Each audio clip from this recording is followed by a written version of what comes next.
Hey, I'm Spencer. And I'm Britton. I'm Monte. I'm Andrew. Since 2011, Buckethead has released 294 albums in his Pikes series, and we're going to listen to them. 3 at a time. This is Getting Head.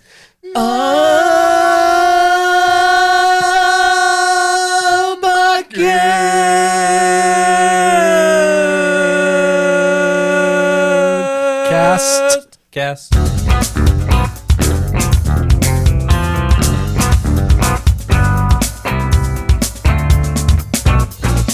Welcome, headgetters.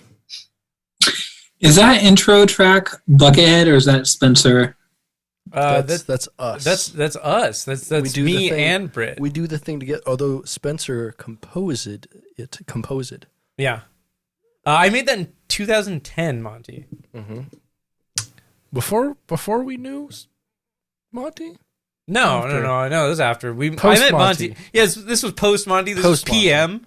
I did lead a life that was BM before Monte. You still lead a life with BM, Spencer.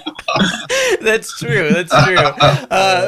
But my entire life is PM these days, post Monte, and it's been better because of that. That is true. That is not a lie. Yeah. We have 2 guests today. Returning guests, although they haven't been here before.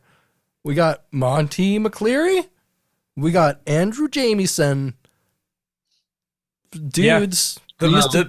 Yeah. This is the first time we used to all be in a band together. Yeah. So this is like, in a lot of ways, this is a reunion cast. And that's how I was able to convince Monte to join us.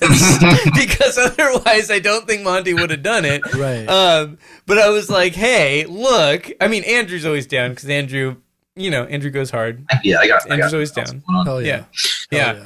But Monte, Monte's very discerning with how he uses his time, and so I feel like the only reason he would join us is if it's a reunion to talk about our old band. We were in a death metal band together, you guys. Mm-hmm.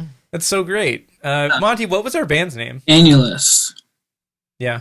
And how'd you come up with that name, Monte? I don't know now. Do you remember when all those people kept thinking the band was called Anal Lust? Including Dad. They're like, wait, don't play grindcore, no! Yeah, and then, people kept being like, oh, no, we don't want, like, your band playing this show because it's about, like, anal stuff, and that's weird. And you're like, no, it means a circle, man. It's just a circle. Yeah. It's chill.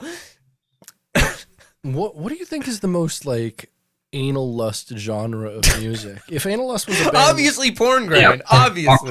Yeah. But you feel like anal lust, like, that's a little too subtle. Like, I guess that's pretty pornographic, but, like, for porn grind, it'd be that's not that subtle for porn grind. That's pretty, porn grind's really on the nose.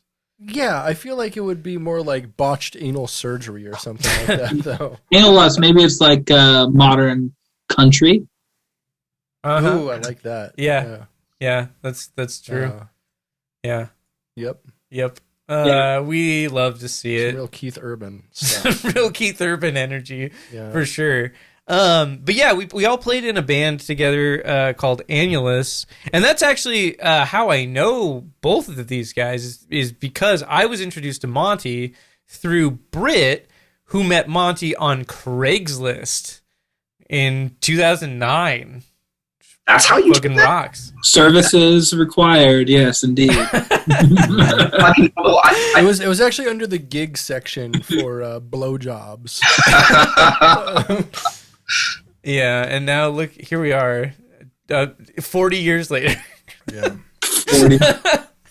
Did we actually ever break up, like, officially? Yeah, you were like, hey, it was the way that you broke up the band was like it was the best way to like it was the best like, hey, it's not you, it's me kind of thing. Like it was very much that kind of vibe, which in reality I knew it was like it was definitely at least partially me. And so I was it was, if I remember, it was entirely Spencer. Yeah. Well, no. Not this time. It might have been that time. Oh shit. Yeah, I was like, Monte, I'm on the phone, and you're like, no, never again. We can't be in a band together. No. So yeah, I remember you talking to me outside of our old house that we lived at together in 2011, and being like, hey, we got to take a break from this. I got to take a break from this. You know, it's just I'm not feeling this right now. I can't do it anymore. We're not doing the band anymore. It's done. Yeah. But we had to talk about it. Yeah. I don't remember that like explicitly, but that sounds like how I go about things. Mm-hmm. Yeah. No, it was fine. It was perfectly fine. I there was no hard feelings there, and here we are. Yeah. Bet you really regret that decision. Yeah. Life's been downhill since then. It always is. Yeah. Okay. What were you gonna say, Spencer? I don't remember. It's okay. What were you gonna say, Andrew? I didn't say anything. Oh. What were you gonna say, Monte? Okay. I don't know. I thought Spencer was going to continue on with the podcast. Oh no, I am. Okay, so you know, we had this band together. We played some shows together. We wrote a song together, right? I feel like we wrote a couple songs. You're right. We wrote a couple songs together. I think it was mostly Monte from what I remember. But then we played a show. And it was a song that you wrote by yourself, Spencer. Because I remember practicing. Yeah, I know. Yeah, Wizard Part 1 through 11. Yeah, well, it was all Wizard. But Spencer's song was Wizard Prison. I think the other songs were all... Yeah. No, Undead Wizard Prison, that's right. Yeah, Undead Wizard Prison. Right, so the only time that we were going to play that song live, though, we started playing the song, and then my amp blew up, and then we didn't get to finish playing the song. That's right. That was, No. We did finish playing the song. Spencer didn't finish. Oh yeah, we did great, Spencer. The song is actually probably better without Spencer playing, even though he wrote it. It was right. I mean, I don't know. Guitar solo. I remember that. Yeah, that was so funny. Yeah, so like, I've always thought that was like a really funny moment in my life because like here we are. It's, you know, I'm still a young man. I'm in my early 20s. I'm like 22 probably at that point, 22, 23, and I'm playing a show, and I have a full band playing a song that I wrote by myself. It's so flattering. Here we are, we're doing it. We're opening for Augury. Yeah. We would have played any material any of us came with. For real. Like, we were so desperate for songs. We really were. But like, we're opening for Augury, you know, the death metal band from Quebec.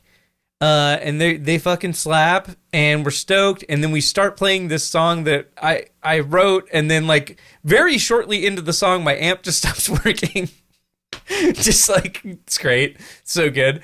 And then like out of nowhere, the guy that ran the venue like just came up out of nowhere and like grabbed my head and then put like an orange Rockverb 150 on my so good. And then I plugged in that thing and I was like, oh my god, this sounds so much better than my amp. It sounds like, so what the much fuck? better than your amp. Yeah, so much. And then finished the Was that your like PV triple X? Yeah, I was using the triple X back then. Yeah, doesn't that the sexiest guitar? Doesn't amp. that amp star Vin Diesel? Yes, it does. Yeah. It does. Vin's in my amp whenever I play. Yeah, I got to phone up Vin. I got to text him. It's like, hey, turn on the amp. Yeah. They're like, is this what is it, 220 volt? Oh no, it's diesel powered. Shut up. Yeah, so we did that. That was pretty cool, and then we broke up as bands do. And then, you know, the rest is history. Here we are. But we're back again to talk about the most important things. Now, I got to bring up the thing that's on everybody's mind right here, right now. Mm-hmm. You heard it here first. Trench coat and a top hat. Let's talk about it. No. Leather trench coat, leather top hat. It doesn't have to be a trench coat. It can be a leather duster. Yeah. But it's got to be a leather top hat. But here's my question. What is the top hat more of like a big Mad Hatter where it's like kind of asymmetrical and it gets bigger at the top? No, or is it like a Cat in the Hat? No, it's like an Abe Lincoln top hat. Like, you think it's just an Abe, but it's got to be leather though. I feel right. Yeah, leather. Yeah. And also like the Morpheus glasses without the. Oh, yeah. And also like coming on the stage riding a one wheel. and vaping. Just like vaping too. Just straight face the entire time. Like Monty's just like dressed like a rejected Cenobite or something. Oh, I love that. That fucking rules. That rock. So I would watch that Hellraiser movie. So what you just heard is an ongoing joke between all of us that... Yeah, between all of us. Yes. A joke between all of us. Between me, Britt, and Andrew. All of us. That Monty... It would be really cool if Monty, as the front man for his band, were to, like, attend the show and play the show wearing a leather trench coat and a leather top hat. And potentially sunglasses. It's just a really cool look. That's it. We just like that look. I'll do it if you guys never bring it up ever again. I would. Okay. Like we'd come with like 8 GoPros and fucking make a Vice documentary about it. Yeah, it's like Monty's leather trench coat and leather top hat, 180 angles. Like just all of Hell yeah. Yeah, we should do an Annulus reunion show. Just how one. many followers do y'all have? No. This is why. This is 4. No. This is what we do though. We do an Annulus reunion show. You wear a leather trench coat and a leather top hat, and then the rest of us wear banana costumes. Yeah, Bananulus. Yes. And then we play it like that. And we only play covers of Banana Phone. But we call them all Wizard. So confusing and obtuse for no reason. And then we'll have that's tech death, bro. We'll have Scott get on stage halfway through, and then we'll play the entire set again, like we did at 2-bit. Loving it. Yes, loving it. Yes. Oh, that's also a thing that we did. We should tell that story. Monty, do you want to tell that story? No, I'm not as good at telling it. We've told it every single time either of them has been on the podcast. All right. And you have told it when neither of them is on the podcast. Okay. I believe we've told this story 3 or 4 times at this point. On the podcast, we can skip that story. Good to know. What is this, episode 12 now or 13? This 61. Yeah. We didn't even announce that. I didn't come with anything for 61. Do you have anything? It's half of 100 and you know what it is divided by 3. 183, which is one more than Blink 182, and also we listened to Pike 183 this week as well. And Pike 182. Yeah, we did. Yeah. I listened to some Blink 182 this week. It was great. Yeah. You guys got big plans for episode 69? We do. Yeah, we already have a guest. We have a returning guest, Matt Collins. Yeah, someone who's one of our better guests. Not to say you guys are bad. You're not company good. Excluded. Excluded, yes. Oh, you're not even on the spreadsheet, guys. The Google Doc, if you will. No, I got nothing for 61. I can't drive it. That doesn't work. 61 isn't fun. Yeah. Yeah. 61 I don't know. Shots. Hey, Mas Tequila, 62 shots. I mean, like, I guess the only thing that I got for 61 is, wow, we've been doing this for 61 episodes. You two are the only people I would want for our 61st episode. Thank you. Thanks, Spencer. Given that you couldn't come up with something for 61, it's such an unimportant number. That's insulting. Like, yeah, no, you guys are my 61st favorite people. You know? Yeah, I'm moving up. I would maybe put Monty in top 5. Wow. Yeah. Maybe. Yeah. Hey, you weren't supposed to hear that part. Andrew, he's all the way in the septic tank. I'll take top like 150. I'm happy with that. Nice, yeah. Speaking of septic tanks, have you watched those videos on, I think it's LiveLeak, of that guy that likes to go into septic tanks and just like hang out in there? Yeah. Yeah. It's intense. God, I hope his suit doesn't get a live leak. No. He his face is not covered up. He just wears stuff. How does he not get like terrible diseases? So the video that I watched, I only watched a couple minutes of it because that's really all I could handle. And I'm not a squeamish person for internet videos, so like that's saying a lot. Mm-hmm. But yeah, he goes in there and he is wearing like a gimp mask of sorts, but there's a mouth hole and a nose hole and eye holes. So what? And then he's wearing like swimming goggles on top of that. And there's a part in the video where like just after he gets in, he kind of like waddles over in front of the camera, and then he takes it and just starts pouring it all over his face. That's what Tool song is this the video for? Hooker with a penis. They all are. Yeah. Anyways, look that up if you're curious. It's cool. There's a guy that likes to hang out in septic tanks. There's like there's an amazing like screenshot of one of his Craigslist posts going around where he's just like, "Hey, I'll pay you $150 to let me hang out in your septic tank for a little bit. It's just me and a camera hanging out. Don't worry. I'll be respectful." Does he come in the septic tanks? I am not sure. I didn't watch long enough to know. His dick is poopy? Does he have a poopy dick? Yeah, do you think there's a cutout down there? Oh yeah, do you think it's like those old people pajamas with a flap in the back? There's just one for his balls and his penis. What about just balls? Just balls, no penis. Like, yeah. Well, I mean, he's got the penis in a cage, so he just like takes out the balls to let him float. I think you guys should try to get him on as a guest. Yeah, absolutely. Oh my god! I wonder what he thinks about Buckethead. That's a great question. Yeah, I mean, surely he has an opinion of sorts. Yeah. On something. Speaking of Buckethead, Britt, yes. Can you would you be so kind as to hit us with a bucket fact? I think I can do that. Bucket fact, bucket fact, bucket fact, bucket fact, bucket fact, bucket fact, bucket fact, bucket fact. I saved this one for you guys. I knew you were coming on, so I saved the Zorn for you. Today we're going to talk about Buckethead's relationship with the saxophone and MacArthur Grant Genius recipient John Zorn. You make me zorny, baby. Getting zorny, for anyone who doesn't know, is listening to free jazz while wearing camo shorts. Or maybe just listening to free jazz while you're in the septic tank. I guess Zorn could be considered a poopy thing. Zorn could be poopy. There's some Zorn fans. Let me just tell you, there's some Zorn fans out there. We're into some other stuff too. We know. I mean, any fucking like free jazz saxophonist is gonna have a couple weirdos following them.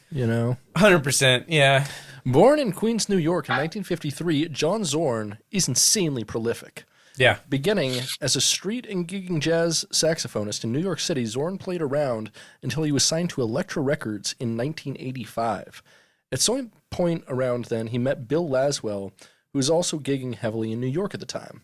The two would go on to form legendary jazz grind band Painkiller with Mick, what's that guy's name? The drummer from Napalm Death. I don't know. And then Zorn would be introduced to Buckethead soon thereafter via Laswell. Tight. Although the two haven't released a studio album at all together, Zorn did release Buckethead's debut album, Buckethead Land, on his Japanese label, which I believe is one of the rarest of all Buckethead albums. Oh. Yeah, the two can be heard playing together on several tracks, including some of the avant-garde album Company 91 from 1994, as well as a concert featuring Zorn, Mike Patton, and Buckethead from 1996. Holy shit. Which was, I would love to go to that show. I think it was in the Knitting Factory in New York, which is a great venue, and like the three of them would have fucked that shit up, man. The two haven't collaborated in over 20 years. Hopefully they do it again, because both are absolute giants of their craft. Bucket facts. Oh my god, what a bucket fact. Thanks, Britt. Holy moly, love that Zorn. That hardcore Zorn. Holy moly, love that Zorn holy. Yeah, imagine if you went to a glory hole and John Zorn was playing. Like, would you put your dick in that glory hole? I feel like that's a huge red flag. The Zorn hole? Yeah, or if even like Ornette Coleman, like any free jazz saxophone that's playing, I'd be like, I'm not taking my dick out. Yeah, like that's chaotic glory hole energy. Yeah, sure. Big time. Like, what would be the most concerning song you could hear at a glory hole, do you think? Tool. That's true. Hooker with a penis. Yeah. Yeah.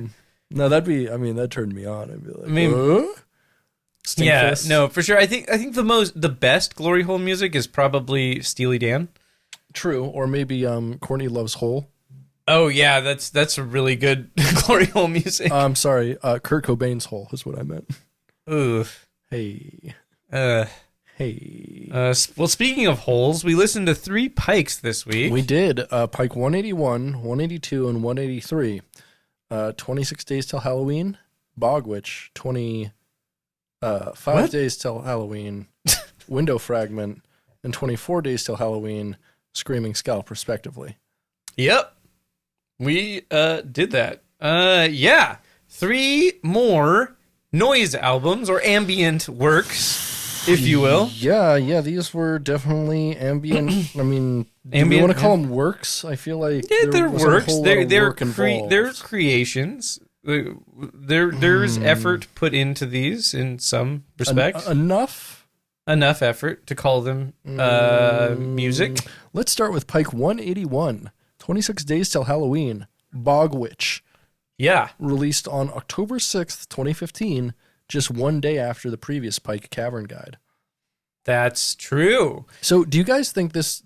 Do you think this album is where that air horn sound they use on everything comes from? That because there was that. That was a prominent instrument. The first song has that happening in it a bunch, which was not the greatest because I put these on this morning, like right when I woke up, and so I had just woken up, sipping my coffee, taking a bong hit, and it's just like, and I'm like, oh man, this is okay. Yeah, what'd you guys think? Monte, you've been quiet. Like, How's Pokemon? I haven't been playing Pokemon. Also, I've talked more than Andrew has. Yeah, but Thirdly, he's just a quiet, reserved. He's a Sigma male. That's right. He's on the Sigma grind set. So. Yeah, absolutely. No, I am a Ligma male. I actually have a funny little thing about 181 that happened because I listened to it at work when I was closing. That's nice. And you work at like a bar, right? I'm at a bar. Well, actually, that's a great idea because playing it while closing that clears everyone the fuck out. Yeah, like, I'd never listened to these before, obviously, but Spencer had said that they're noise. So I was like, okay, that'll make people leave. So I started it at like 1:30, and it worked really well. I had the volume turned all the way up, and so like the owner of the bar sent the entire staff a message today at noon, and it says, "Hey gang, I just got a letter from the landlord about multiple noise complaints from residents upstairs. I checked the speaker today and noticed somebody had turned it all the way up. That's not okay." Oh no! Did you blast it? Yeah, Why did you blast it? It was as loud as I played it as loud as I could. That rules. And it's all like horns, so like air horns and like fog horns. Oh, it cleared the bar out really quick. It was awesome. Oh yeah, that rules. They thought the ferry was leaving. Like. No, they knew Andrew didn't get off till 2. Yeah. Oh, that was good. Yeah. So yeah, this was noise and ambient stuff with lots of synth stuff, and there was guitar here and there and everywhere. Mm-hmm. It wasn't good. Do you know what? Okay. Yeah. You know what a lot of this made me think of was just like, yeah, like these are like the ambient noises you have in like a horror type of thing. You're trying to create atmosphere for something visual, right? And without having that visual, it's like it's tough to like get into it, you know. Especially when like I was just like working on stuff, you know. I was just doing my chores, right? And it's tough. It's tough to be interested. Choring. Yeah, when you're choring, we ain't got that. But when I listened to this on YouTube, it auto played another Pike that was like a metal Pike, and I was like, oh man, I wish that was the next one. Yeah, and it's not. What are your top 3 favorite chores, Spencer? Top 3 favorite chores. All right, here we go. Number 3, baby. Counting down laundry. Because at least, like, you know, you come out of doing some laundry and at least you got clean clothes, you got clean blankets. That feels good. Number 2, cleaning the toilet, and that's just because when you don't clean your toilet for a long time, it gets really fucking gross, and then you clean it, and you're like, this is better. Number 1, taking out the recycling, baby. Yeah, because I drink a lot of stuff that comes in cans. I try not to make a lot of recycling, but it inevitably does build up, and I live on the second floor of a building, so I don't like taking stuff down. But when I do remember to take the recycling down, it's always just like a really nice experience. Yeah, thanks. Those are my 3 favorite chores, baby. Let's that was great podcasting. Let's open up the floor to more chore talk. Really brilliant stuff, guys. Yeah, we're really killing it. Make me chorny, baby. Shut the fuck up. So we were talking about John Chorn, so that is true. That's true. Yeah, you can't argue with that. Can't argue with that. Yeah. So most of this album is just a lot of air horns, horns, yeah. And some guitar sounds too. There's actually in this album there was some of the very rare voice samples. Something I think the voice sample was saying "Good day, good day, good day." I think it might have been the Willy Wonka sample from his speech to Charlie when he throws him out of the factory. Can we talk about something here? No. Willy Wonka, that first name, what's that short for? Is he Wilbert Wonka? Willard Wonka? William? What do you think? William Wonka, probably. That's probably William. I like Willard Wonka. Also, why don't we use Wonka as a name for a penis? I mean, that sounds like a penis name, right?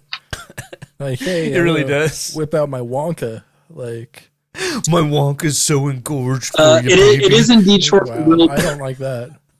Sorry? It is indeed short for Wilbur. Wilbur Wonka. Wilbur Wonka. Wow. Mm. That never would have guessed. Yeah. How odd. So who's gonna name their child Wilbur?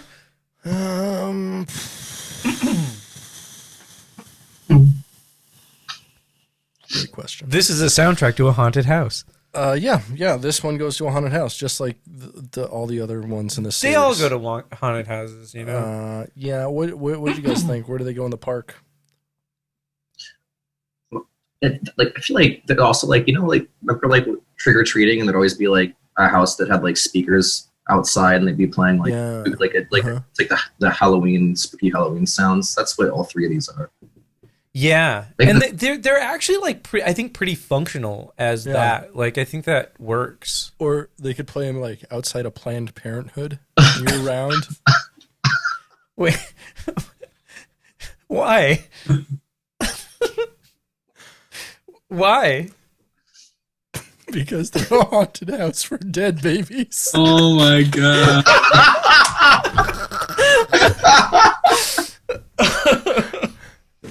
How do you get any guests on this show?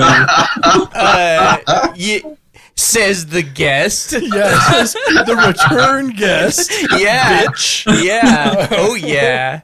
I dare you to log off. Yeah. It'll make editing easier. Speaking of logging off, let's talk about the next Pike we listened to, Pike 182. Mm-hmm. Like Blink 182. Mm-hmm. 25 days till Halloween. Window Fragment. Released just one single fucking day after Pike 181, the previous one. Who would have thought it? October 7th. How about that? Yeah. Hey, this one is kind of more ghostly synth, but with there's field noise recordings. This one was a little bit more spooky. This was better. This was better, I'd say. This was more musical, certainly, and a little spookier also. Yeah, spooky. I think I have my notes. I have 2 notes here. I have and by this time I was I listened to this one back home, so I was already I was a little drunk. So I said it's Panic Attack Inside Spirit Halloween. Is the first note, and then music I'd listen to with my sleep paralysis demon was the other one. Oh yeah, there's big sleep paralysis energy. I've never had sleep paralysis. Have you? No. I can help with that. Okay. Well, all right. Andrew's had sleep paralysis. I had that on tour. Yeah, it's fucking shit sucks. Whoa, tell me about that. Tell me about your experience. So I'll tell you first, and I'll let Andrew take over. Is this okay, Andrew? Do I have your consent to tell this story? Go for it. We don't ask for consent on this podcast. This is a no consent zone. Okay. Guys, so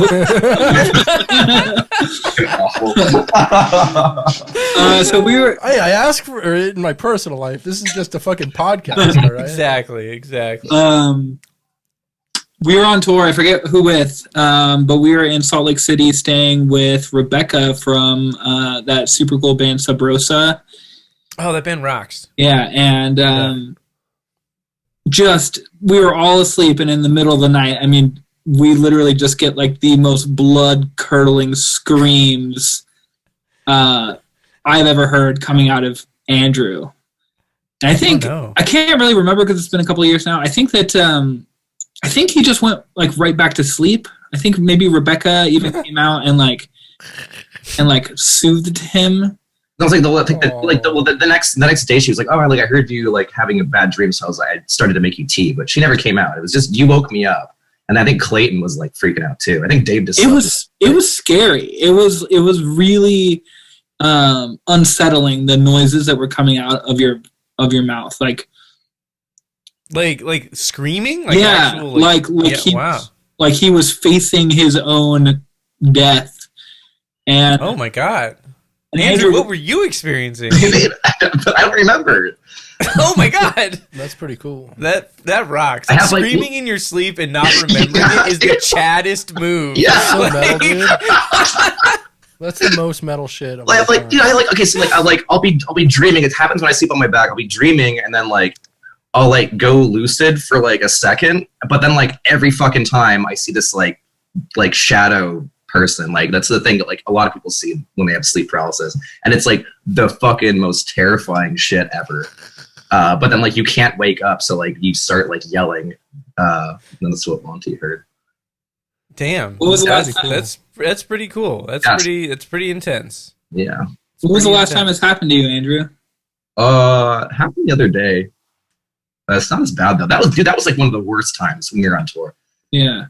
Yeah. And so what you're saying though is that you would listen to this album with that shadow. Yeah. It happens often enough. Yeah. I'm trying to make friends with the shadow person that I see. You know. Yeah. I mean, well, you gotta either do one or the other. You know, well, you gotta make friends. Yeah. You gotta be fearful, or you gotta suck them off. You gotta do one of the three things. There's only three choices. I mean, yeah, I'm down for all of those. I just feel I think that he would like Pike 182. Yeah, truckers have the same rule at truck It's the rules of the road. Ass, gas, or grass. No one rides for free, baby. No one rides for free. Speaking of free rides, damn, that was I got nothing for that. I thought I had a transition. It left my brain. This is the soundtrack to a haunted house. Do you know that? Yeah, it's once again soundtrack to a haunted house or a Planned Parenthood.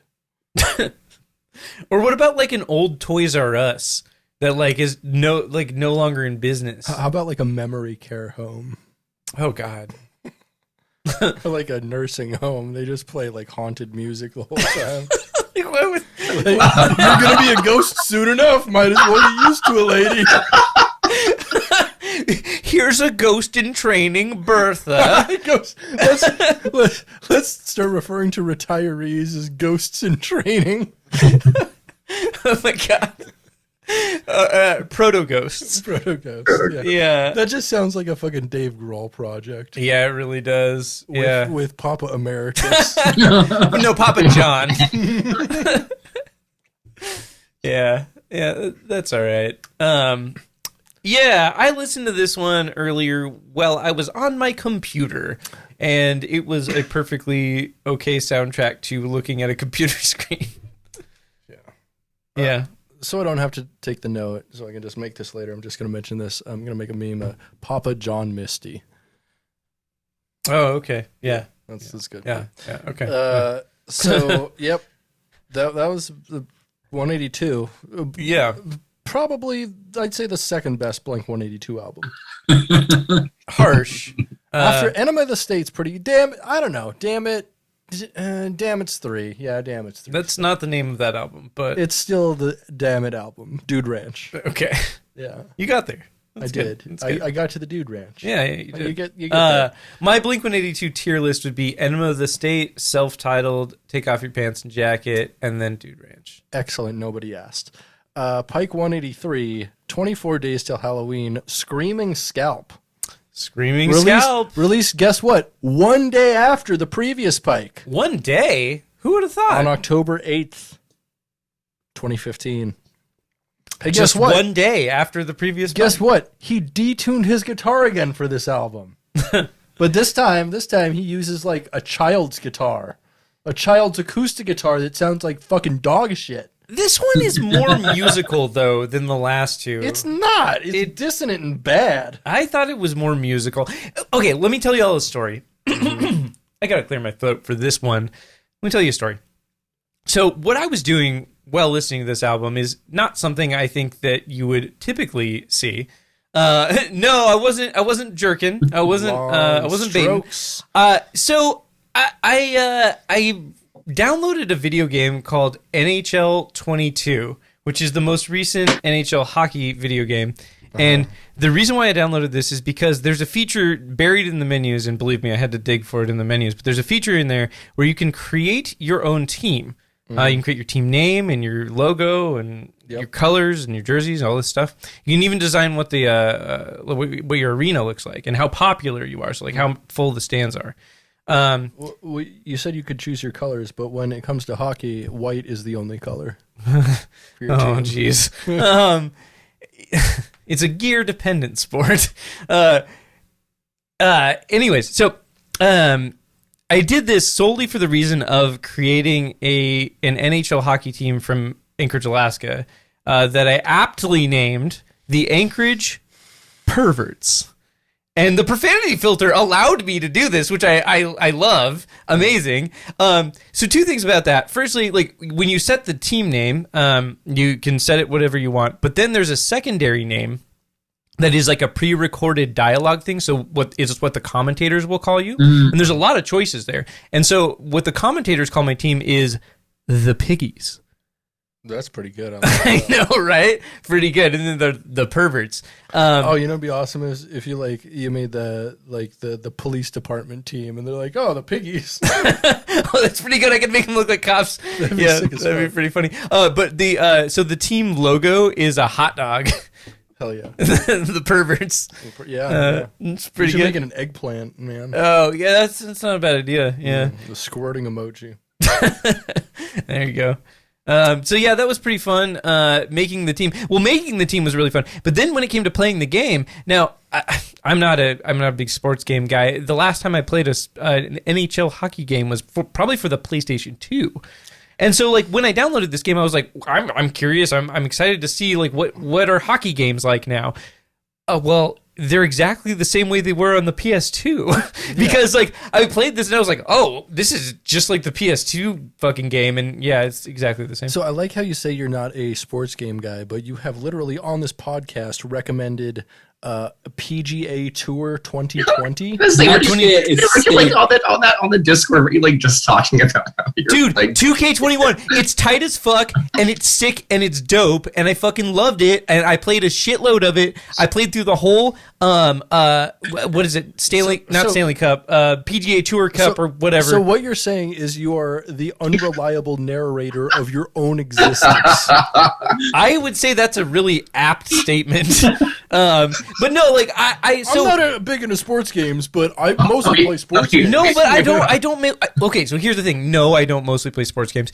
You just play a lot of sports games. I don't play a lot of sports games. The only reason I'm checking out sports games is because of how much fun I had with PGA Tour 2K21. Yeah, Spencer, we enjoyed that together, and we did. Monte played it with me, and it was fucking tight. I ended up playing a bunch of that game, and it's awesome. Golf games are generally fun. Golf with friends, Mario Golf. They're fun. I imagine they're golf just translates really well to a video game. Like, all right. I just love that Andrew's just chain smoking again. Dude, so good. This is the podcast, I went like 15 minutes without smoking in my apartment. I noticed. Wow. Yeah. Wow. Really doing well there, man. Thanks. How are you allowed to smoke in your apartment in Seattle? Like, how is this like? I'm not. I obviously. But like my front door goes to outside, so the smoke goes out there. It's fine. All right. But lady, the only 2 times I've smoked in my apartment have been the 2 times I've been on your podcast. Is this 2 or 3? Yeah, I mean, yeah, usually I just go outside. Sure. I don't believe you. I'll do whatever. You're a Ween fan. Anyways. Screaming Scalp. Screaming Scalp. Guess what? A detuned acoustic guitar. Whoa. Electronic backing instruments. I wrote, like, there's some strings in here. There's like some string samples. There was definitely a really cheap sounding cello sample at one point, which I was like, yeah, that's fun. Or maybe just unprocessed, you know? Yeah, Could I be love a lot of different cheap things. like synth cello. It's always fun. It's not bad. It's an aesthetic. Yeah. You know. Dungeon synthy in a way. Yes, Dungeon Guitar. This is another Dungeon Guitar album. Monte, that's not correct. Like Dungeon Guitar is like fucking old loot shit. Monte, how do you feel about the idea of Dungeon Guitar? It's like Dungeon Synth, but you play guitar. I mean, I think it makes more sense in a dungeon, to be honest. Like, I think it's more historically accurate. Like, probably. You know, Yeah. but Yeah. How did it actually?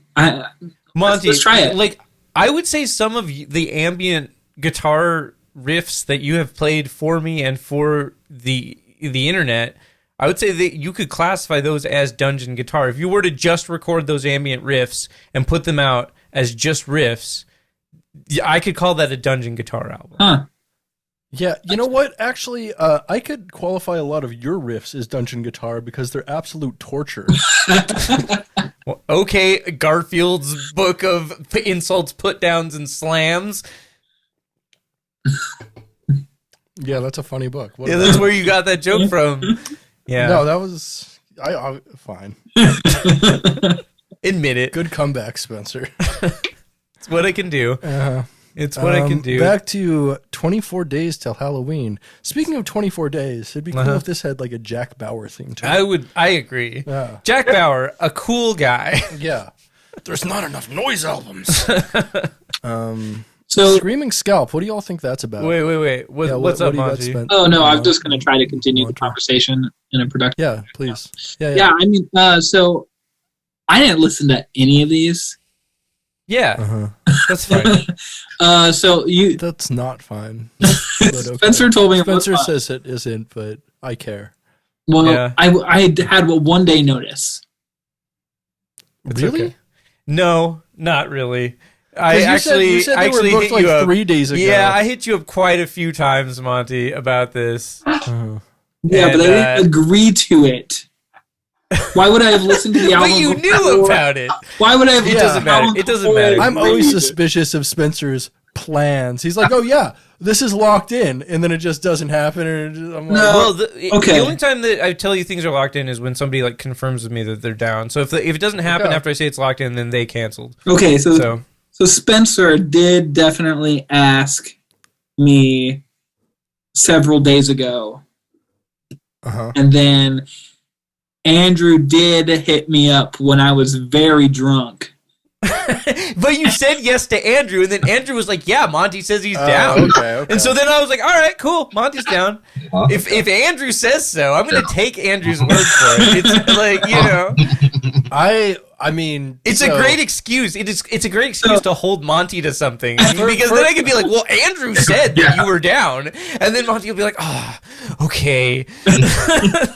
So between like trusting Monty and Andrew, I am very surprised this is happening. I know, like me too, honestly. Like, if you make a top 3 of people I don't trust in my life, you don't need a number 3 because it's these 2 motherfuckers right here. But actually, you can be on there too, Spencer. You're 3. All right, fair enough. But Yeah. so you said these aren't the first ambient albums. No, this whole No. series, there's 31 days till Halloween, and only one of them so far has been a noise/ambient album. It was actually a pretty sick metal album. It was pretty. It cool. was pretty rad. Yeah, it was nice. It was like, hey, that was cool. What the fuck? You're all the other ones.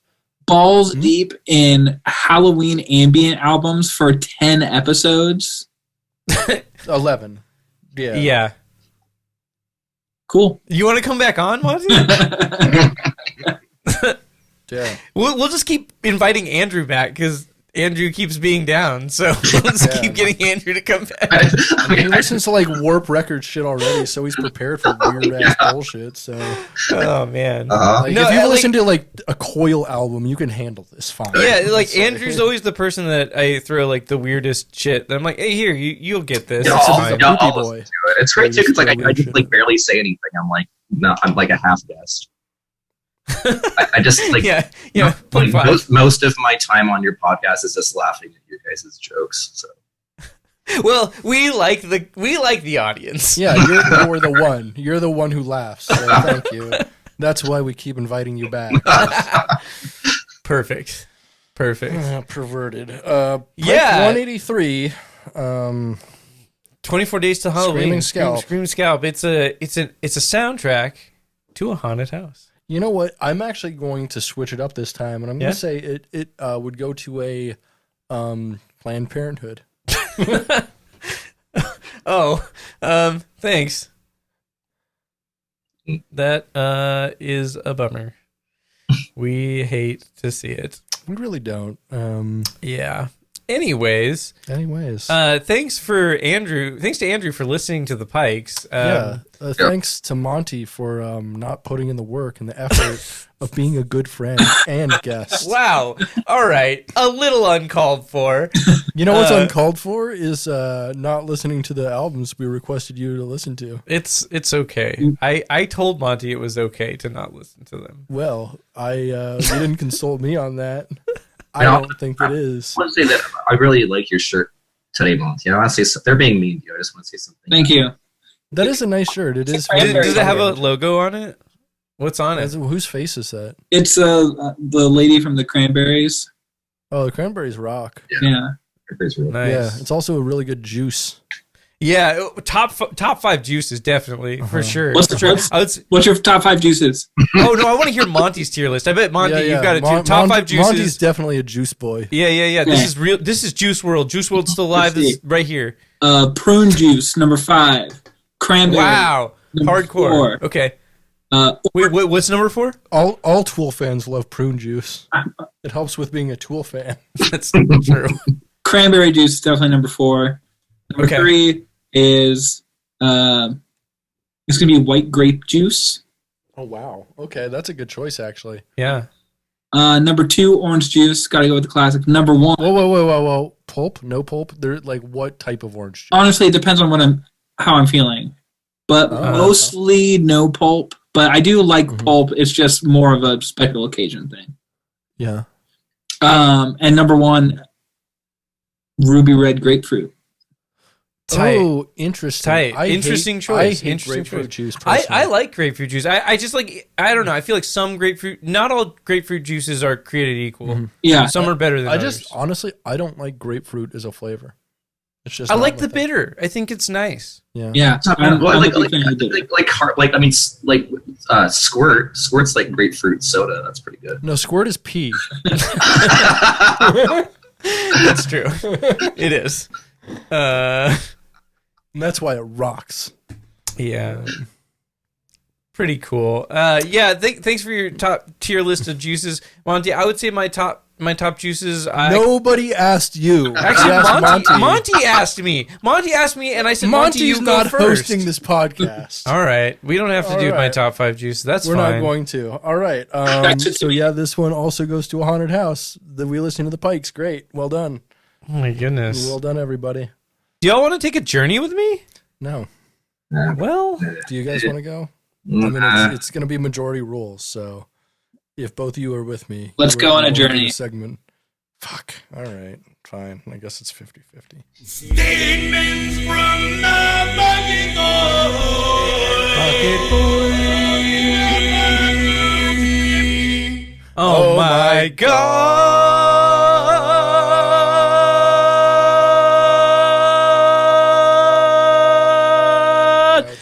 Oh my god.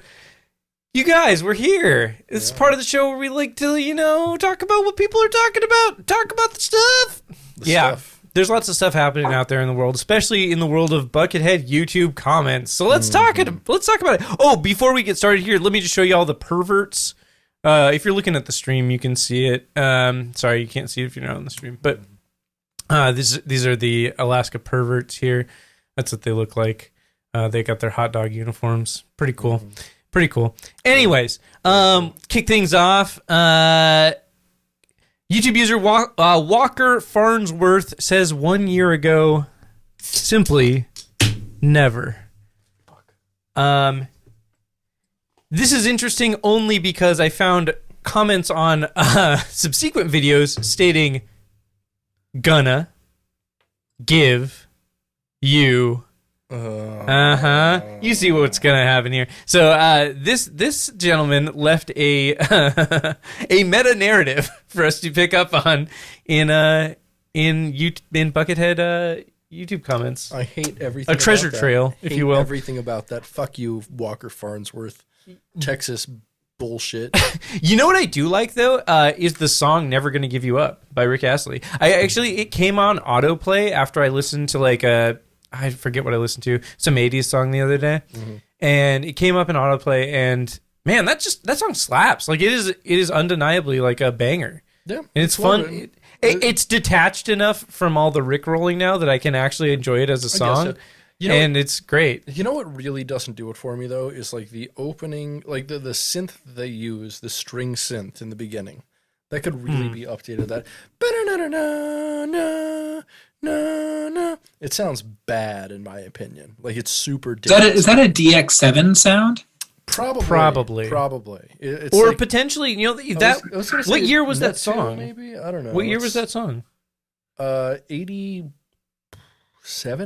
Oh, okay, yeah, 86, 87. That was probably a DX7. Yeah.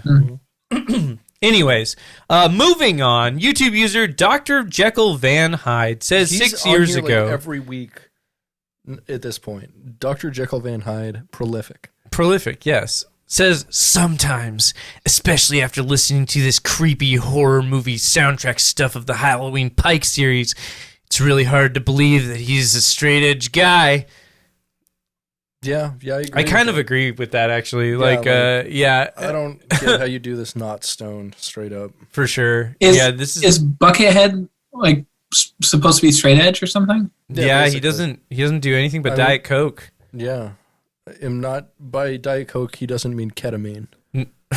I was wondering. Thank you for clarifying. Yeah. That's a joke for all of our Brooklyn listeners. Oh. Yeah, so supposedly he doesn't imbibe, but man, I wish he did get stoned because I don't know. I'd like to hear why would that make a difference? I guess it wouldn't matter, but it could be fun. He's only making fucking shitty. Maybe he could make cool stoner rock. I guess he already kind of does. He's made a couple stoner rocky type stuff. Yeah, you're right. Yeah. There he has done some Kyuss type stuff. Yeah, Kyuss. Yeah. Moving on. YouTube user Patrick says, these Halloween albums don't really sound like songs to me. More like horror movie background music or amusement haunted house music. But yeah, I won't complain. Yeah, it does say haunted. Haunted house music. Haunted house. Is that like a pound where there's a bunch of hounds? I don't think so. I don't think that's what that's like. The funny part about this, though, is that there were some responses to this comment that I thought were pretty funny. YouTube user Ryan Martin responds 6 years ago. No. It's called dark ambient. It's a genre. That's like the third time someone's tried to mansplain dark ambient. I know. Okay. Okay. Thanks. My absolute favorite part about Buckethead making ambient albums or noise albums or whatever you want to call them is that people in the comments are like, it's dark ambient, bro. Get it right. It's just so funny to me that that's the track that we're taking here. Yeah, it shouldn't be surprising though with if you made it up to if you're listening and commenting on Pike like 180 something, yeah, like, yeah, you're a fucking weirdo, and you're gonna be weird and specific and pedantic, or you're a guest on a podcast of folks who are weird and specific and pedantic. Yeah, but like dark ambient is just wrong. Like, it's not. Yeah. Well, I mean, you could call this dark ambient, sure. It's ambient music that is dark, but it's not like in the genre of. It's not capital letters dark ambient. I mean, some people do stand that as a real genre. I mean, I don't know. It exists, yeah, but this isn't like capital D dark ambient. Why isn't this dark ambient? It's just not really the musical style. Like dark ambient is like fucking. It's a lot German more industrial stuff. It's like German. Yeah, it's way more industrial than this. It's like wolves howling in the background and. yeah, dark ambient like typically actually has a beat and stuff. This doesn't. Like it's rooted in like a lot of EBM and in industrial stuff, and this really just isn't. No. Okay. I think if you're going to classify this as any kind of ambient music, it would just be experimental ambient music. But I wouldn't call it dark ambient, really. Yeah. Andrew, as another music genre nerd, and I know this because I've talked to you about obscure genres before, what genre do you consider these recent Pikes? These last three? Yeah. I don't even... I guess, like, I'm having a hard time even considering them music to a certain degree. Like, it's totally. It's almost like they're just, like, soundscapes that you can use as, like, a tool. So it's like it's Halloween. It's like Halloween sound effects CDs, right? You know, right. It's like a bunch of sounds that set an atmosphere. Okay, which I guess is kind of what music is in general. But to go off of what you said and to go off what Britt said, I guess you could say that if you want to call this dark ambient, you would also have to call Halloween sound effects CDs dark ambient. Yeah, correct? Yeah, exactly. So, yeah, I mean, like, if you want to make that argument, I guess it's there. Yeah. Sure, but sound effects... It's not, I don't feel, like, I think I agree with you, Britt. Yeah. I don't think it's in the spirit of dark ambient. It's not, and it's also, like, I mean, sound effects are not a musical genre. They're a type of recording that exists, but they're not a musical genre. I mean, okay, so now you're really cracking open the Pandora's box with fucking noise music, like... Because, like, you could argue that noise music is not inherently music, though. Yeah, that's why I don't call it noise music. I call it noise. It operates in the same, same zone, right? In the same, like, world as musical music. That's Autozone. There are so many noise boys that work at Autozone. Everyone who works at Autozone. Oh my god, dude! Either noise or top 40 radio. There's only two types. Oh man, I bet like there's so many fucking noise heads. I bet the dude with the Pink Panther jacket that I saw at the Finesse show, I bet that dude works at a fucking Autozone. I love how you won't stop referencing this guy you saw at a show. Dude, he's so amazing. I believe is legitimately a figment of your imagination. Dude, do you have a photo? No, but I have two people that also saw him. No. You know what? I might have a photo. I'll look in my phone because I've only been to that venue once. So if I look at the location of that venue on my phone, I'll look at every photo that I have from that night. We'll see. I might have a pick.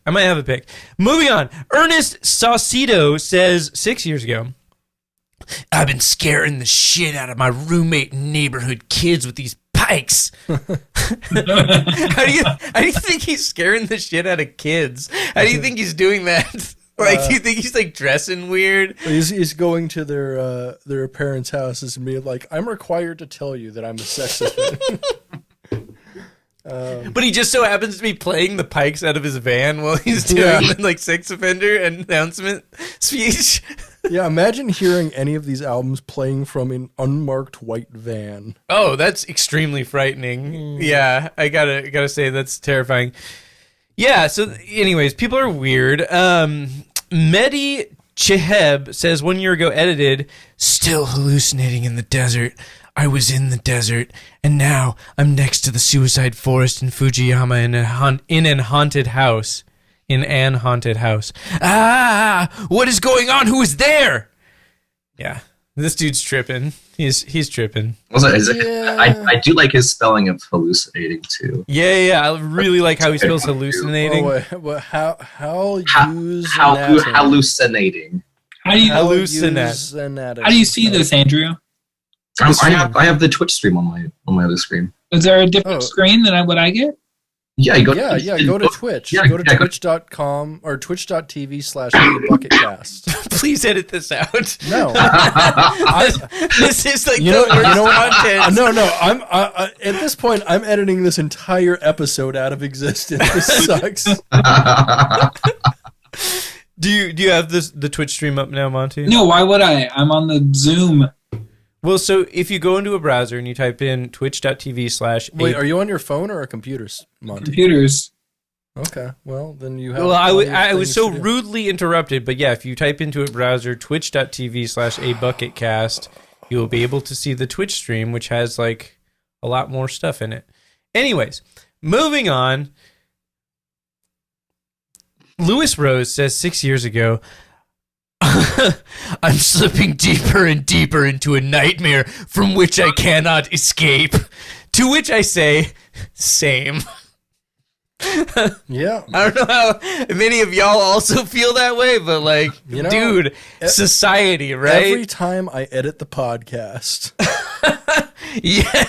Yes, you would know better than any of us. I do. You would know. I mean, I know more about sleep terror than I think Andrew does at this point. Yeah. We can all just do this and then forget it happened. Rip has to listen to it again. Actually, yeah, that's true, which is really great, and like I appreciate that, and I try to respect that, and it is what it is. Okay, so this next comment is definitely a cum corner. Okay, Britt, would you do me the honors? Of course. Getting horny. Massive boner. Let's get into a cum corner. All right, so today's cum corner is a really disturbing comment. I'm warning you, trigger warning, okay? Trigger warning. YouTube user Boognish says, I want my mommy terrified. And Inner Tube responds, Mommy's here, and I'm still terrified. Let's go back to Buckethead land. Can you zoom in a little bit on Inner Tube's face here? I can. Definitely looks like a mommy to me. He really does. He is a man with a handlebar mustache, much like my own. You know, he looks like a more aged Les Claypool. He really does look like a Les Claypool. Yeah. So multiple reasons why this is in our cum corner this week. Firstly, this man's face. Monte, can you see his face, Monte? Did you load that up? Yeah, I can see it. Okay, I was gonna say I have to send this to you. Yeah, and just like the like I want my mommy stuff, like there's some weird shit going on here. I mean, mommy fetishes are cool and they're totally understandable, especially now with like the prevalence of like, stepmom porn and shit. Why do you think that ups the ante in terms of? Well, it's because like, you get turned on by like what you're exposed to sexually, and if you jerk off a lot and watch a lot of like stepmom porn and shit, like that's gonna be like your thing. You're gonna develop a mommy fetish. Cool. Or young boners, as we've talked. You gotta stop. We got a voicemail that was like, you gotta stop the young boner shit. Really? Yeah. Said that? Somebody said that. That's awesome. I know. We should pull that up. Actually. Yeah, let's listen to that at some point. But really, like, young boners are important, and I'm not gonna stop this shit because like I like it because I'm pretty sure I was the one who said it, and then you just keep saying young boner. No, I listened, but I edited the episode. I talk about young boners are important. It's okay. That's good. That's good. It's a thing. But anyways, the other cum corner we have from today is Dick Charvel, who says 3 years ago, very creepy but fun. I don't think that's very cummy.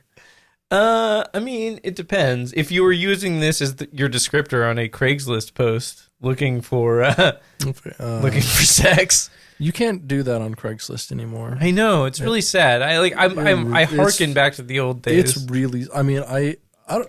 Did you actually ever do that? No, but I used to look at it. I have fucked a lot of people off Craigslist. Yeah, I had one Craigslist hookup.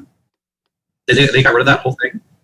Yeah, no, they got rid of the whole thing. Yeah. Tell us about your Craigslist hookups. Let's go. It was great. I lived in my van at the time too. Oh fuck yeah! Dude, tell me your ad was like, manly stud lives in van. No, I responded to an ad, and it was like, because I would just browse them just to like when I was bored just to look at them. But I saw one, and they had a picture attached. It was like, pretty cute girl. It was my age. She's like really. Most of the posts are talking about how much she loves her bunnies, which is like, I don't give a shit about bunnies, but like she's pretty cute. And but it was under I don't think it's like platonic, but it was like the one where like you're trying to meet friends, not like hookup. Oh well, that is the hookup one. Yeah, that's kind of what I saw. Oh, maybe now it is, but yeah, like you used to have casual encounters, which was amazing. Amazing, yeah. I used to look at the casual encounters sections. Maybe not daily, but at least like multiple times a week. I just like to look at it because it was so crazy. I'm blown away you have never seen my dick then, unless you have. Well, I wasn't looking at all of those sections, just some of them. Oh yeah, I guess you're like, dude, bleh, because you're gay and shit. What? Faggot. Oh. Don't want to look at dudes' dicks. Dude, you're going to get us kicked off of Twitch. Anyways. Wait, what the fuck? I wasn't finished with my Craigslist. Okay, sorry. Finish your fucking story. Come on. I was getting to the good part. Okay, yeah. So you messaged her back. You're like, hi, I live in my van. I didn't tell her. Why would you? That's... Yeah, no, as somebody who's, tried to get laid while living in a car, like... you don't really want to like. I got laid 10 times more when I lived in a van than I have living in any. Well, yeah, because you're mobile dick dog.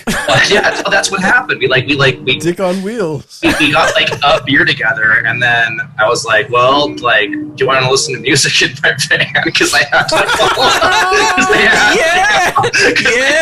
because I had like a receiver and like 2 giant speakers in the back. So it was actually like a pretty good house. I remember. It's like, I remember, yeah. You want to like go on a date and shoplift wine from PCC? But yeah, like, so we did it. And then but then she wouldn't leave my van. And I had like a nature survival book in the back of my van, and she like wouldn't leave, and she was looking through it. And I got to the point, like at this point it's like 4 a.m, and it was like right outside Redwood on Capitol Hill when Redwood was still there. Yeah. And yeah, she just like, I ended up having to like basically yell at her to leave my van. She didn't want to leave. I mean, why couldn't she stay in the van with you? Yeah. Well, because I couldn't park in front of Redwood, and I didn't really want to sleep with her like overnight either. So.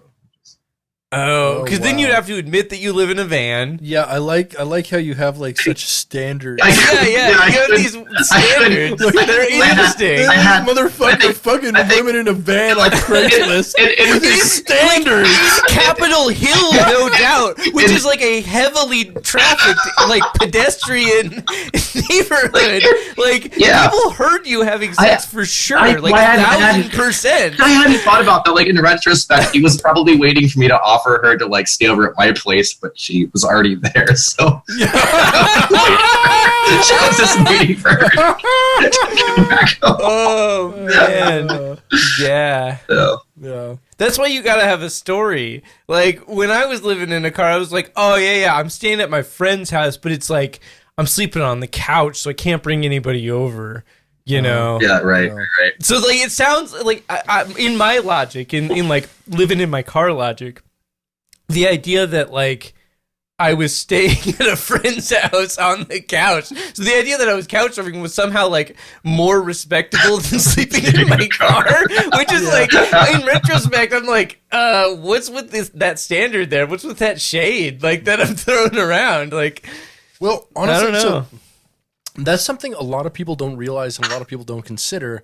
And it's something that blew my mind when I was dating someone a long time ago who told me this. And they're like, yeah, like homeless like is like a huge spectrum, or like unhoused is a huge spectrum. Like and they mentioned like a couple that they knew. And like one of the guys worked at Microsoft and something, or not Microsoft, but Nintendo. And they're like, yeah, I have my friends here who are actually like technically homeless because they're like staying with a friend and it's on a very temporary basis. I'm like, I never even thought about that. That is technically like unhoused. Mm-hmm. Yeah. Yeah, but it's a spectrum. It's a spectrum, yeah. You gotta, it's tread lightly on people. Like, so, speaking of on the spectrum, the next stuff that I have to share... This entire podcast. The next stuff that I have to share, I'm really excited about because I have some statements from the Monte Void and statements from the Andrew Void. Ooh, those are fun. I know. Should I play the song?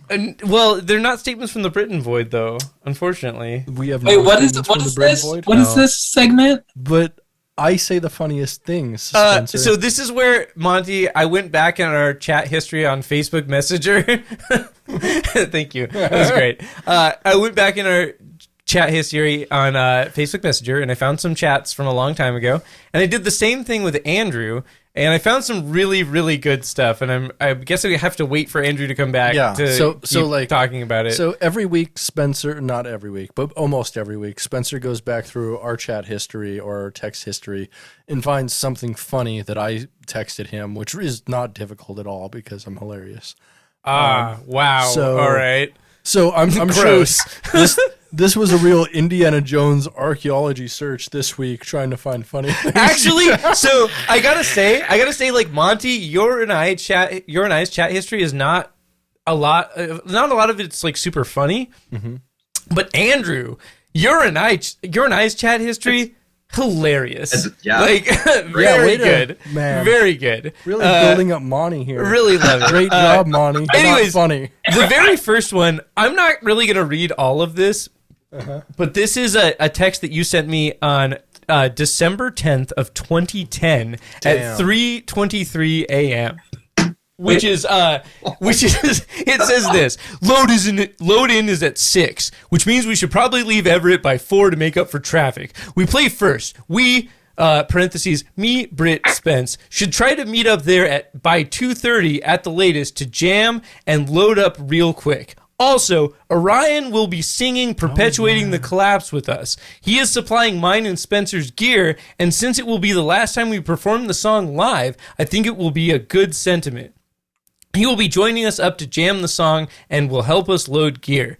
The set list will be Bio, Insignificant, Discordia, PTC. So yeah, I think the final ticket count will be 66 or 67, not too shabby. And by the way, that bio is bioluminescent and PTC is perpetuating the collapse. Yes. Oh, yeah. Banger. Good. I was like, what is that? Message. I still remember how to play 2 of these songs. Perpetuating the Collapse and Bioluminescent. Perpetuating the Collapse. I remember how to play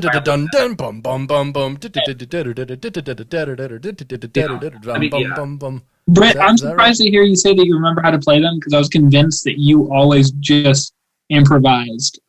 I do. But he did. I do. That's the thing. But that's the thing. Is like I learn songs well enough to where I can just improvise them. Because I am like a true jazz player.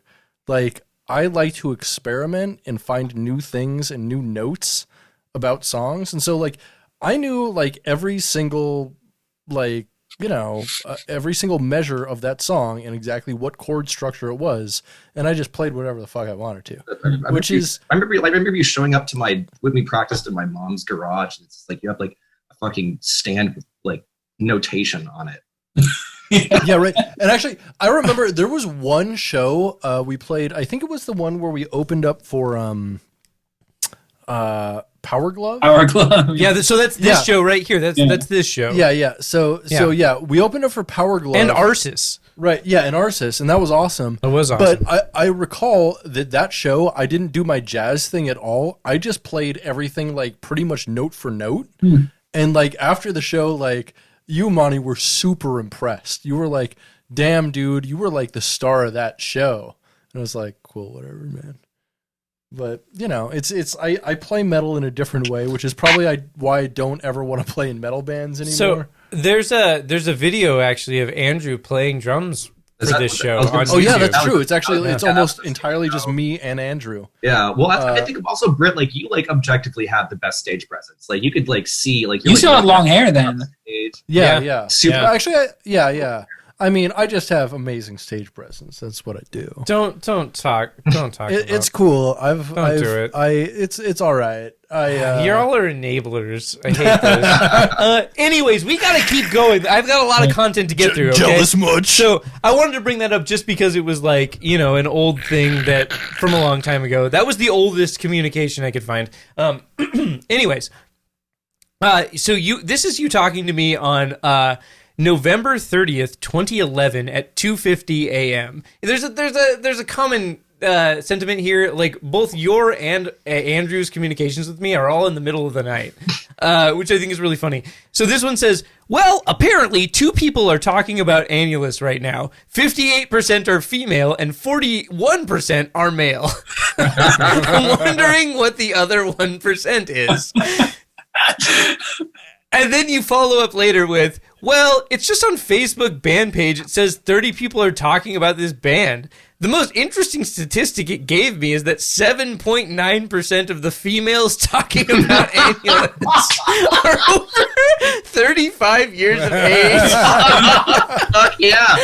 Oh, man, that rules. That does rule.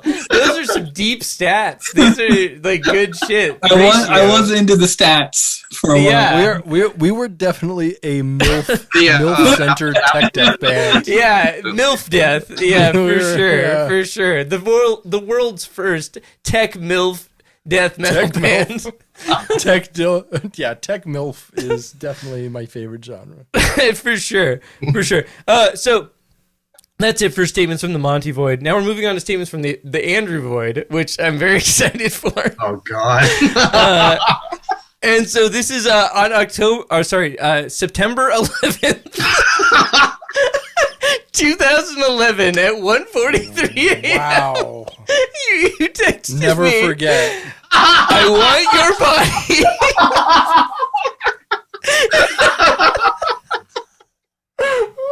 And I responded on 9/11/2011 at 5:30 a.m.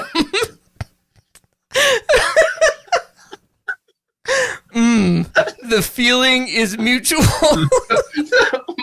Should me and Monte log off so you can have like a moment? Because it seems you have some unresolved tension. like this broke me this morning. Like I was like, no. I'm surprised Andrew didn't break you after sending this text. Or at least your hymen, your ass hymen. Oh man. So anyways, Andrew and I have a long and sordid chat history. That's 10 years ago. Wild. Statements from the Bucket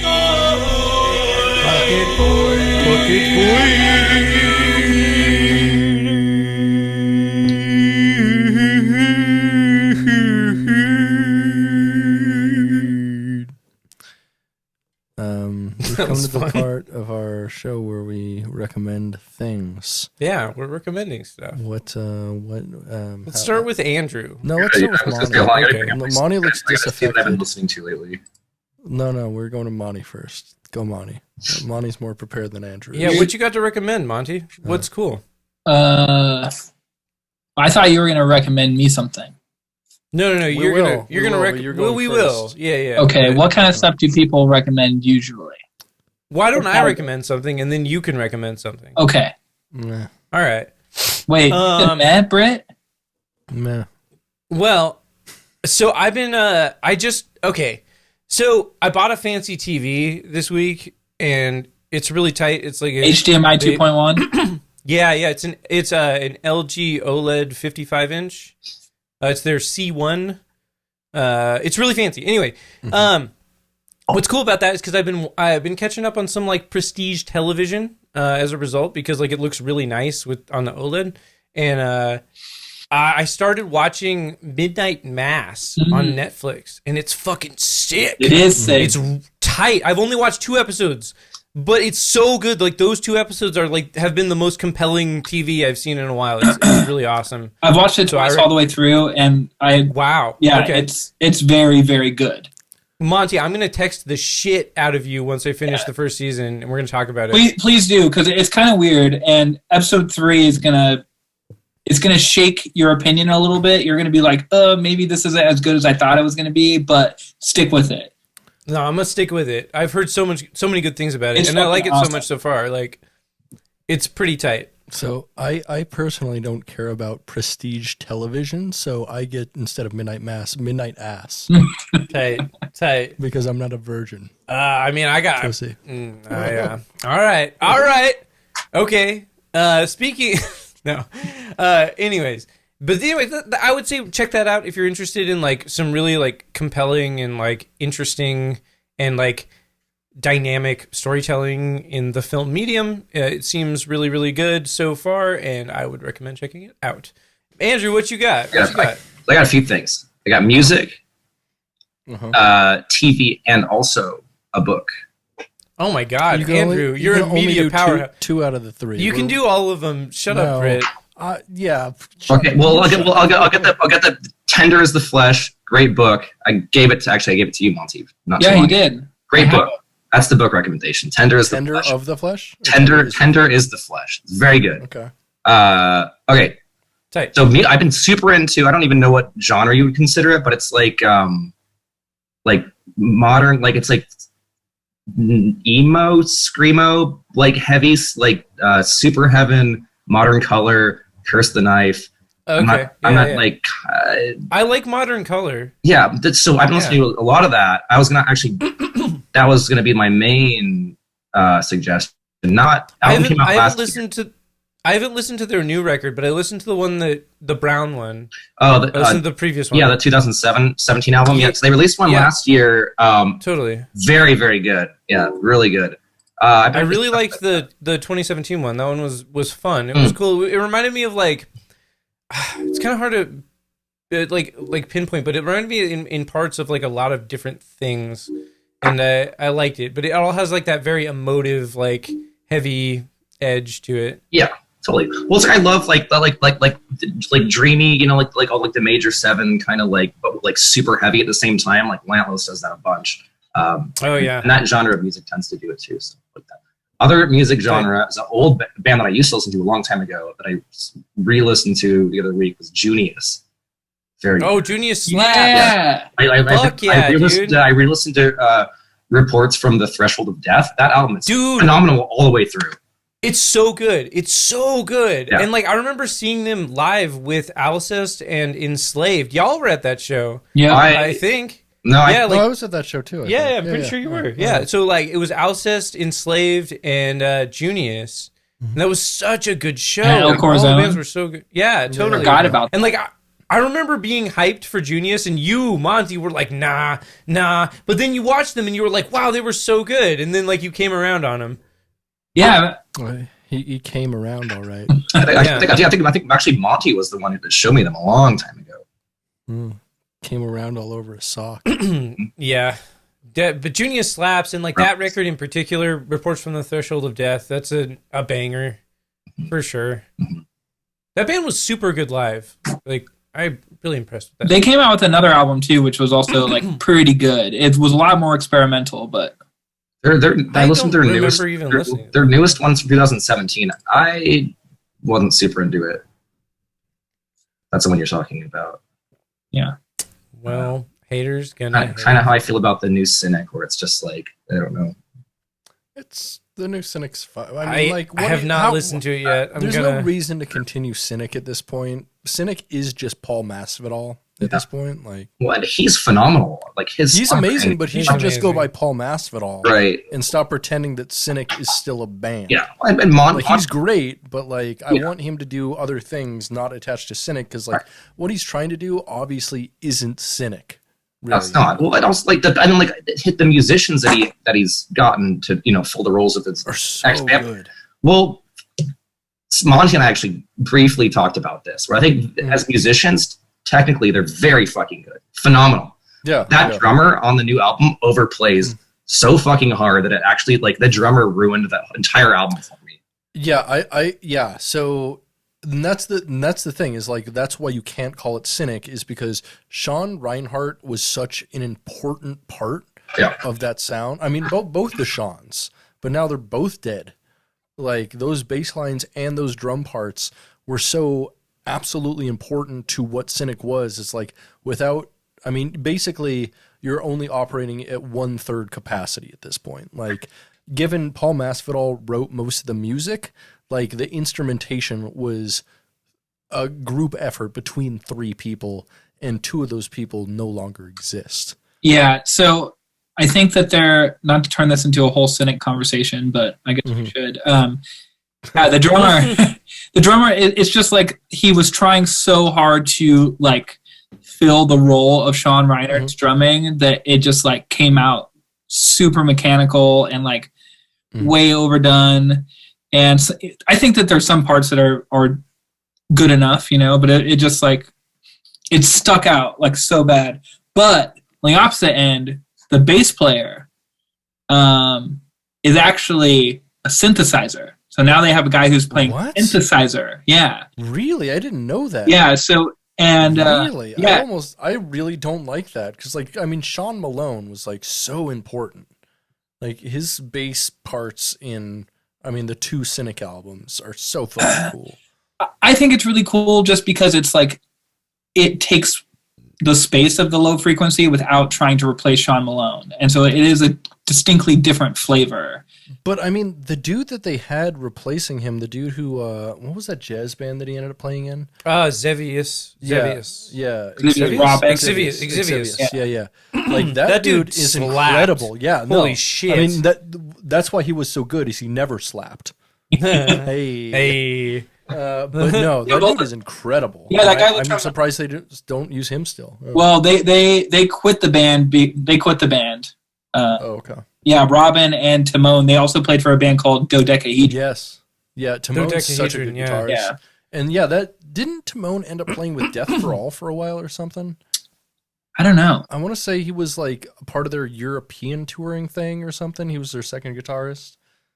He ended up doing something cool. I don't think they do much at all of anything anymore, but that's a bummer. I mean, does Death for All, are they even still around? They were a thing like 8 years ago, 10 years ago. Yeah. Yeah. They were pretty cool, though. Okay, anyways, what do you recommend, Britt? Yeah, what do you recommend, man? I'm going to go ahead and recommend an album, because next week we got to start on our Album of the Year podcast. Very stoked. Yeah, it's going to be intense. Yeah, so I'm going to recommend album released this year by the band Redemptor called Agonia. And it's actually not really available on, like, any streaming platforms, and you can only listen to, like, half the album on YouTube, but you can buy it, and it is incredible. Like, the only way I can describe it is it's atmospheric tech death. Like, I would say if Dysrhythmia recorded, like, a tech death album, it would sound like this. Okay. Yeah, it's something special and interesting and weird, but it's awesome. Yeah, like it's definitely really cool. A very different take on the genre. That, I mean, the genre has been tired for a while, but it's a good take on it that I think you all would enjoy. Cool. Has everyone recommended something? No, except for Monte. I'm going to recommend a movie that I recently watched. It's a Werner Herzog documentary about Antarctica. Hell yeah. Called Encounters at the End of the World. Yeah, I saw that in the theater back like 15 years ago almost. Holy shit. It's fucking good. Like, the way that he can take any topic and turn it into, like, a transcendental, like, spiritual experience, I think is quite beautiful.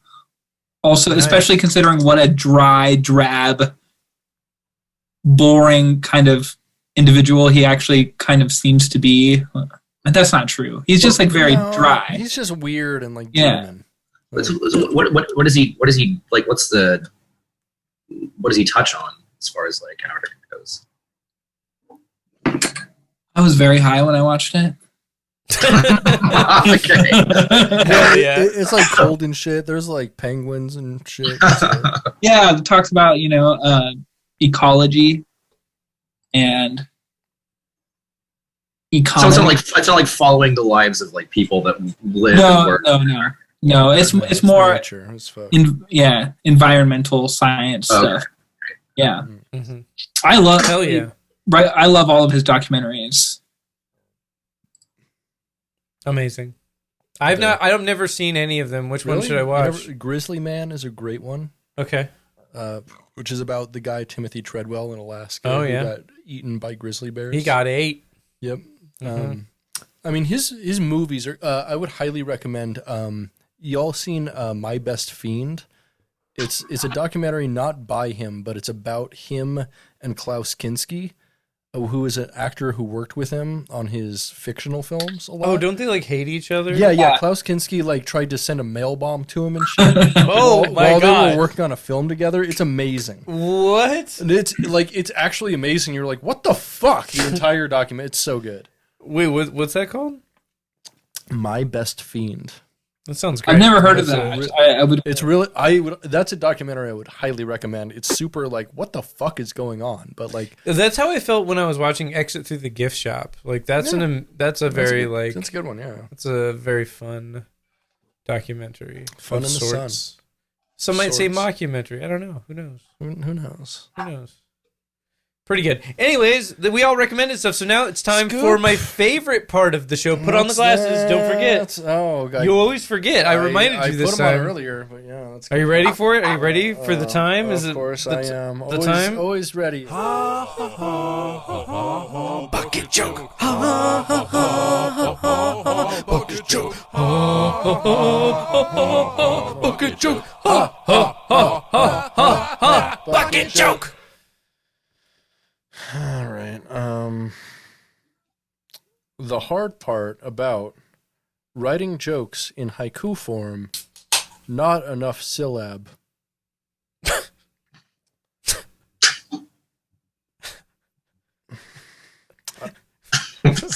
Fuck off. That's a good joke. Shut up. All these fucking stupid jokes. God damn it.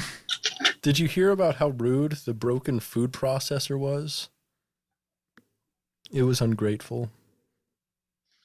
It's almost a joke. I don't know if I want to give that to you. I went to the doctor the other day, and he told me we should probably do some tests on the discharge coming out of my penis. Which I found kind of weird, since the doctor I went to see was Dr. Dog live in concert. Who is Dr. Dog? I tried to download some Bugs Bunny porn the other day, but all the files were in docx format.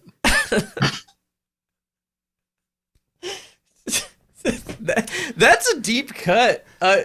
Is it like Doc and Bugs Bunny? But come on. I don't know. That's a deep cut, bro. What do American Apple stores and the upper floors of Chinese iPhone factories have in common?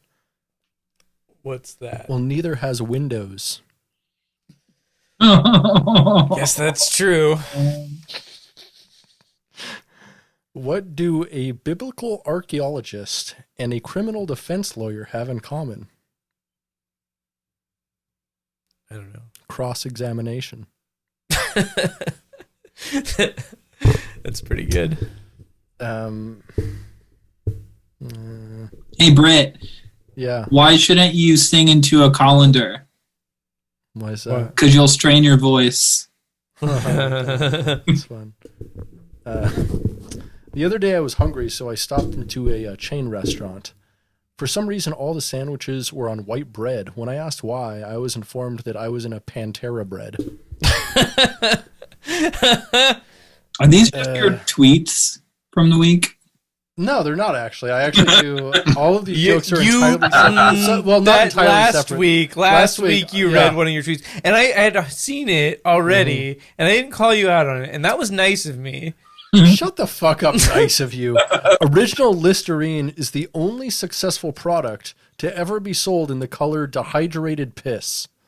All right, and it's the only It's the only mouthwash. No, that's not true. Never mind. My joke fell apart. Excellent. I was going to make a joke about how it's behind lock and key in Anchorage Safeway stores.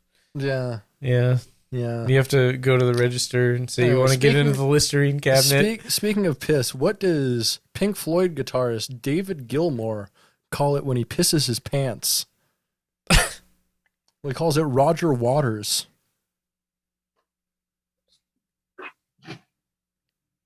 Silence on that one, bro. Speaking of silence, why is the word pronounced silent and not Jesus? You gotta smile at him, Monte, for that one. Yeah. I saw the doctor the other day.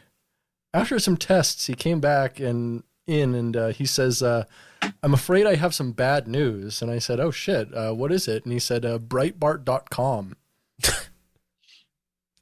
That is bad. Bad news. That was a bad joke. Bad news, guys. When you think about it, the top ska albums ever released are all Tony Hawk's Pro Skater soundtracks. That's true. That's true. Yeah. Like prime ska in there. Prime ska. Yeah. Olympic teams should scout for premature ejaculators because they always finish first. Speaking of busting fast, how are world education rankings like premature ejaculation? I don't know. Well, finish in first. Ugh. All right, we're gonna end on this. What do Spencer and Korn's top Spotify plays have in common? I don't know. Well, both are dominated by Freak on a Leash. Bucket joke. You're domed by someone wearing a leash. You know what I'm saying? Wearing a leash? Yeah, why not? Okay. Sure. You can wear a leash and still be a dom.